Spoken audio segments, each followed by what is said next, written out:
నమస్తే, welcome to I news. నేను Sonia. Russia Ukraine యుద్ధంలో పుతిన్ సైన్యానికి కోలుకోలేని దెబ్బ తగిలిందా? మాస్కో నడిబొడ్డున అత్యంత కట్టుదిట్టమైన భద్రత మధ్య రష్యా టాప్ జనరల్ ను ఉక్రెయిన్ శక్తులు హతమార్చాయా? అవును.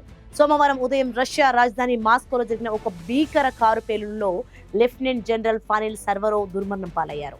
యుద్ధ రంగంలో రష్యా సైనికులకు శిక్షణ ఇచ్చి యుద్ధ తంత్రాలను రచించడంలో సిద్ధహస్తులైన సర్వరోవ్ హత్య ఇప్పుడు రష్యాను ఉలిక్కిపడేలా చేసింది. అసలు ఈ పేలుడు వెనుక ఉన్నదెవరు?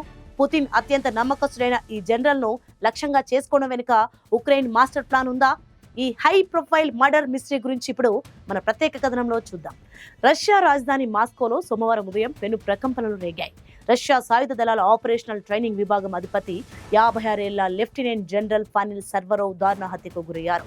ఉదయం తన అపార్ట్మెంట్ నుంచి బయటకు వచ్చి కారులో వెళ్తుండగా ముందే అమర్చిన బాంబ్ ఒక్కసారిగా పేలిపోయింది. ఈ పేలుడు తీవ్రతకు కారు తుత్తునియలు కాగా తీవ్రంగా గాయపడిన సర్వరోవ్ ఆసుపత్రిలో చికిత్స పొందుతూ కన్నుమూశారు. ఈ ఘటనపై రష్యా దర్యాప్తు సంస్థలు రంగంలోకి దిగాయి. ఇది ఉక్రెయిన్ గూఢచారి సంస్థల పనేనని ప్రాథమికంగా భావిస్తున్న అధికారులు ఆ దిశగా విచారణను ముమ్మరం చేశారు. ఎవరి ఫానిల్ సర్వరోవ్? 1969లో జన్మించిన సర్వరోవ్ రష్యా సైన్యంలో అత్యంత కీలకమైన అధికారిగా పేరు తెచ్చుకున్నారు. 1990లో ట్యాంక్ కమాండ్ లో చేరిన ఆయన రష్యా అధ్యక్షుడు వ్లాదిమిర్ పుతిన్ కు అత్యంత సన్నిహితుడిగా ఎదిగారు. గతంలో కాకసస్ యుద్ధంలోనూ 2015-16 మధ్య సిరియాలో జరిగిన రష్యా యుద్ధ కార్యకలాపాలలోనూ ఆయన కీలక నాయకత్వ బాధ్యతలు నిర్వర్తించారు. ప్రస్తుత ఉక్రెయిన్ యుద్ధంలో రష్యా సైనికులకు శిక్షణ ఇచ్చి వారిని యుద్ధ రంగానికి పంపే బాధ్యతను ఆయనే చూసుకుంటున్నారు. రష్యా మిలిటరీ స్ట్రాటజీలో ఆయన ఒక నిష్ణాతుడు. గత 2 ఏళ్లలో రష్యాలో కారు బాంబు దాడుల్లో ఒక కీలక సైనిక అధికారి హతమవడం ఇది మూడోసారి.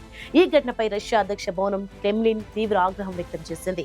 పుతిన్ కి సమాచారాన్ని ఇప్పటికే చేరవేశామని, దీనిపై కఠిన చర్యలు ఉంటాయని అధికార ప్రతినిధి స్పష్టం చేశారు. యుద్ధ క్షేత్రంలో కాకుండా రాజధాని నగరంలోనే తమ కీలక జనరల్ ను కోల్పోవడం రష్యా భద్రతా వైఫల్యాలను ఎత్తి చూపుతోంది. ఈ హత్యకు ప్రతీకారంగా రష్యా ఉక్రెయిన్ పై మరింత తీవ్ర స్థాయిలో విరుచుకుపడుతుందా అన్న ఆందోళన ఇప్పుడు ప్రపంచ వ్యాప్తంగా నెలకొంది.